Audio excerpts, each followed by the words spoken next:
வணக்கம் நண்பர்களே. ஒரு கேள்வி, நீங்கள் உங்கள் பிரச்சனைக்கான காரணம் யாருன்னு நினைக்கிறீங்க? தெரியாமல் நாமளே நம்ம வாழ்க்கையை சிக்கலாகிறோன்னு சொன்னால் நம்புவீங்களா? இந்த வீடியோவில் பார்க்கும் போகிறது மோர்கன் ஹவுஸில் எழுதிய சைக்காலஜி ஆஃப் மணி புத்தகத்தோட சாப்டர் 1, நோ ஒன்ஸ் கிரேசி. தமிழில் சொல்லப்போனால் யாரும் முட்டாள்கள் இல்லை.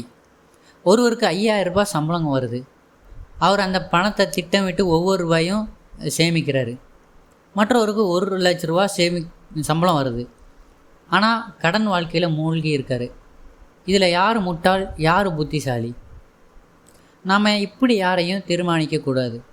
ஏன்னா அவங்களோட அனுபவம், வளர்ந்த சூழ்நிலை, பணத்தை பற்றின அவங்களோட பயம் மற்றும் நம்பிக்கை, இதெல்லாம் ஒவ்வொருவருக்கும் ஒவ்வொரு மாதிரி வேறுபட்டு இருக்கும். உங்களுக்கு ஒரு ஃபினான்ஷியல் லாஸ் நடந்திருக்கு, அது உங்களுக்கு ஒரு பயமாகும். அதே லாஸ் மற்றவருக்கு ஒரு தவறு, ஓகே நெக்ஸ்ட் சான்ஸ் தான் தோன்றும். அதனால தான் மோர்கன் ஹவுஸில் சொல்கிறாரு, no one's crazy, they are just think differently.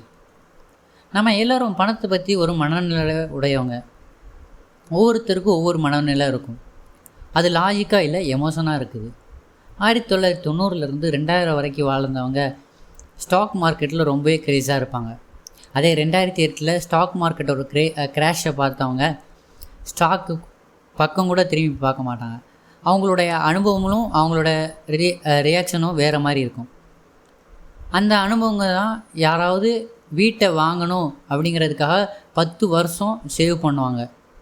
மற்றவங்க அதே பணத்தால் கிரிப்டோ வாங்கிக்குவாங்க. யாரும் தவறு பண்ணல, யாரும் முட்டாலும் இல்லை. நம்மளுடைய மணி டிசிஷன் நம்மளோட சைல்ட்ஹுட்லேருந்து ஃபார்ம் ஆகுது. குழந்தை வளர்ந்த சூழ்நிலை, வாழ்க்கை முதல் சம்பளம், சந்தை ஏற்ற இறக்கங்கள், இதெல்லாம் சேர்ந்து தான் நம்மளோட நம்பிக்கையை உருவாக்குது. நீங்கள் சொல்வீங்க, எனக்கு கஷ்டப்பட்டு வந்த பணம், ரிஸ்க்கு எதுவும் பண்ண முடியாது அப்படின்னு. அதே நேரம் மற்றொரு நண்பர் சொல்வார், ஹை ரிஸ்க்கு தான் ஹை ரிட்டர்ன்ஸை தரும். இருவரும் தவறா?